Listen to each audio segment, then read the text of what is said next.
नमस्कार, जय श्री राम साथियों।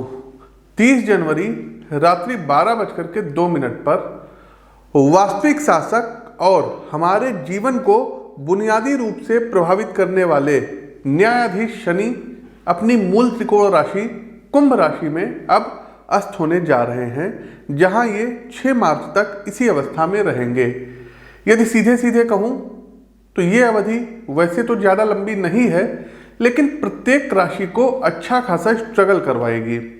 धन, परिवार, व्यापार अथवा नौकरी, हर जगह अचानक बड़ी चुनौतियां प्रकट होंगी। आप सोचेंगे अभी कल तक तो इस समस्या का कोई नामो निशान नहीं था, आज अचानक से ये प्रॉब्लम कहाँ से उत्पन्न हो गई। तो साथियों, पूरा वीडियो बेहद ध्यान से देखिएगा। जितने जरूरी फैक्ट हैं वो हम आपको सब बताएंगे। किस राशि के जातक को कहाँ कितनी सतर्कता रखनी है, कौन कौन से ऐसे दिव्य प्रयोग किए जाए कि शनि देव की कृपा दृष्टि आप पर बनी रहे। लेकिन उससे पहले पूर्व में मैं अपने 3-4 शिष्यों को बधाई देना चाहता हूँ। पहले हैं वैभव श्रीवास्तव। जी हाँ, यूपीपीएससी का रिजल्ट आया और इनका जो चयन है, इन्होंने हमसे मार्गदर्शन लिया था वैभव ने। तो वैभव जी, सप्लाई इंस्पेक्टर के पद पर आपका चयन हुआ है। आपको ढेर सारी मंगलमय शुभकामनाएं। आप अच्छे रास्तों पर चले, सतमार्ग पर चले और पब्लिक की सेवा करें। दूसरे हैं अजेंद्र पाल सिंह जी। आपका चयन उत्तर प्रदेश लोक सेवा आयोग की समीक्षा अधिकारी परीक्षा में सहायक समीक्षा अधिकारी पद पर हुआ है। आप अभी आए थे 5-6 महीने पहले हमारे पास और हमने आपको प्रेडिक्शन भी दिया था, तो आपको भी ढेर सारी शुभकामनाएं। प्रांजल, आपको भी ढेर सारी शुभकामनाएं। समीक्षा अधिकारी के पद पर आपका चयन हुआ है। साथ ही साथ मैं भगवान विष्णु से आप सभी के उज्जवल भविष्य की कामना करता हूं।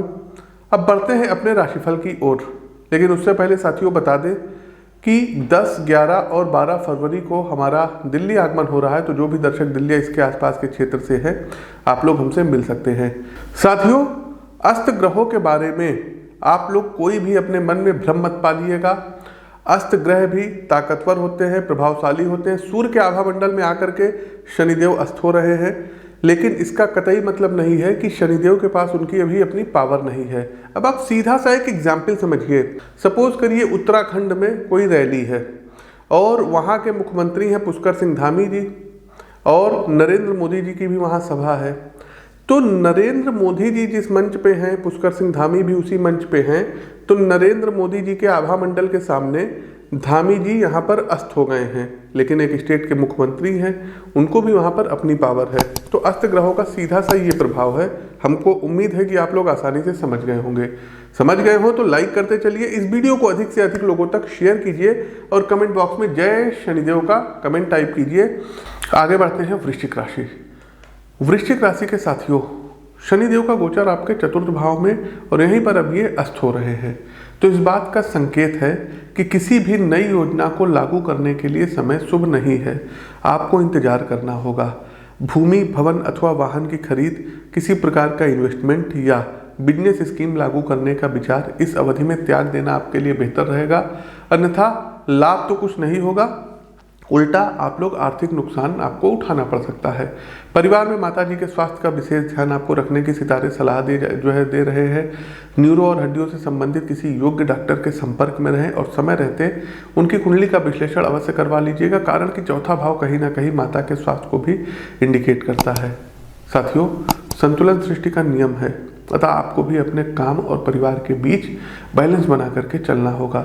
यदि जीवन का तराजू असंतुलित होता है तो फैमिली में तनाव पसर सकता है, बढ़ सकता है, जिसका आपके प्रोफेशनल लाइफ पर भी नकारात्मक असर पड़ेगा। हर हाल में फैमिली फर्स्ट की पॉलिसी को ही आपको फॉलो करना है। किसी के साथ कोई नई डील नहीं करनी है, किसी के प्रलोभन में नहीं फंसना है। साथ ही साथ बातचीत करते समय ध्यान रखिएगा।